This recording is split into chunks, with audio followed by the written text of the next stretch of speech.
Hi అందరికీ ఎలా ఉన్నారు? ఇవాళ రెసిపీ గుత్తి వంకాయ, కేటరింగ్ స్టైల్లో గుత్తి వంకాయ అండి. చాలా టేస్ట్గా ఉంటుంది.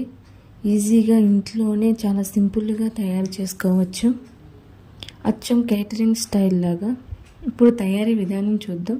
3 టేబుల్ స్పూన్ పల్లీలు, 1 టేబుల్ స్పూన్ జీలకర్ర, కొద్దిగా లవంగముక్కలు, చెక్క, లాలికాయలు, యాలకులు, కొద్దిగా పచ్చెనపప్పు, జీడిపప్పు, ధనియాలు, ఎండు కొబ్బరి, కొద్దిగా చింతపండు, నూపప్పు అండి. గ్రేవీ తిక్కిగా రావడానికి కొద్దిగా నూపప్పు, గసగసాలు. ఇలా ఒక కుక్కర్ని పెట్టుకొని డ్రై రోస్ట్ చేసుకోవాలండి పల్లీలు. ఈ పల్లీలు చిటపిటలు ఆడే వరకు రోస్ట్ చేసుకుంటే సరిపోతుందండి. ఆ తర్వాత మిగతాయి కూడా వేసుకొని రోస్ట్ చేసుకోవాలి. ఇవన్నీ డ్రై రోస్ట్ చేసుకుంటేనే బాగుంటుందండి. ఇవన్నీ స్పైసెస్ బాగా వాసన రావాలండి. వాసన వచ్చే వరకు డ్రై రోస్ట్ చేసుకోవాలి. ఇందులో కొద్దిగా కరివేపాకునండి, కరివేపాకు యాడ్ చేసుకోవాలండి. అది కూడా డ్రై రోస్ట్ చేసుకోవాలి. ఇవన్నీ చిటపిటలు ఆడే వరకు డ్రై రోస్ట్ చేసుకోవాలి.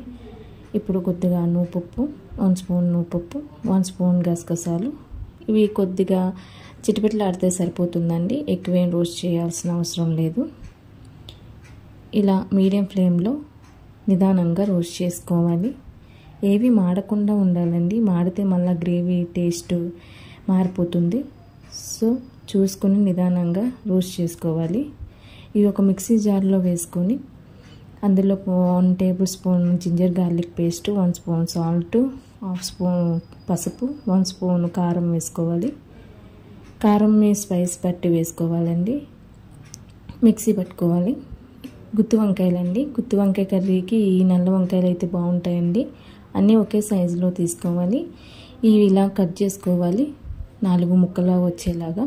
కాడలను కూడా ఎక్కువ కాడలు ఉంటే కట్ చేసేయాలండి. ఇలా తక్కువ కాడలు ఉంచుకుంటేనే బాగుంటుంది.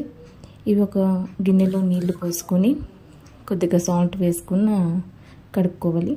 ఇదిగోండి పేస్ట్, ఇలా పేస్ట్ చేసుకోవాలి. చాలా మెత్తగా చేసుకోవాలండి. ఆ పేస్ట్ని ఈ శుభ్రంగా కడుక్కున్న గుత్తి వంకాయల్లోకి ఇలా కూరుకోవాలండి. బాగా లోపలికంట నొక్కి నొక్కి కూరాలండి. మసాలా అంతా బయటికి రాకుండా. కర్రీ ఉన్నప్పుడు కూడా బయటకు వచ్చేస్తూ ఉంటుంది. అలా కాకుండా నొక్కి నొక్కి పెట్టాలి. మళ్ళీ అలానే కుక్కర్ పెట్టుకొని 2 టేబుల్ స్పూన్ ఆయిల్ యాడ్ చేసుకోవాలి. ఇందులో కొద్దిగా జీలకర్ర వేసుకొని చిటపిటలు ఆనించాలి.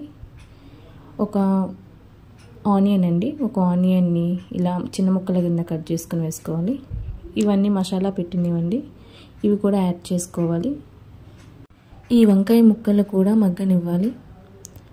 అటువైపు ఇటువైపు లైట్గా కలర్ వచ్చే వరకు మగ్గనివ్వాలి. ఎక్కువ తిప్పకండి, ఎందుకంటే లోపలున్న మసాలా బయటకు వచ్చే ఛాన్స్ ఉంటుంది. సో అలా వేసి వదిలేస్తే కాసేపటికి ఇలా మగ్గిపోతుంది. మీడియం ఫ్లేమ్ మీద మగ్గించుకోవాలండి. మసాలా మారకూడదు. మిగిలిన మసాలా ఉంటుంది కదా, ఆ మసాలాను కూడా ఈ కర్రీలో వేసేయాలి. వేసేసి ఒక గ్లాస్ వాటర్ వేయాలి. గ్రేవీ థిక్నెస్ బట్టి వాటర్ని యాడ్ చేసుకోవచ్చు. ఎక్కువ గ్రేవీ కావాలంటే కొంచెం ఎక్కువ వాటర్ని. ఇలా పచ్చిమిర్చిని చీరుకులు కింద చేసుకొని వేసుకోవాలి.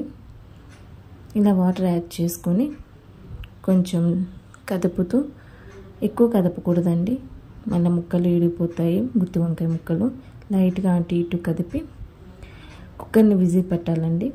ఇలా రబ్బరు విజిల్ పెట్టేసి మీడియం ఫ్లేమ్ మీద 2 విజిల్స్ రానివ్వాలండి. 2 విజిల్స్ వచ్చిన తర్వాత ఓపెన్ చేసి తీసుకోవాలండి. అంతేనండి, రెడీ అయిపోయింది గుత్తి వంకాయ కర్రీ. చాలా తక్కువ టైంలోనే కేటరింగ్ స్టైల్లో ఇంట్లోనే చేసుకోవచ్చు గుత్తి వంకాయ. చాలా టేస్ట్గా ఉంటుంది. ట్రై చేయండి. ఈ వీడియో కనుక మీకు నచ్చితే please like and subscribe and share. Thank you.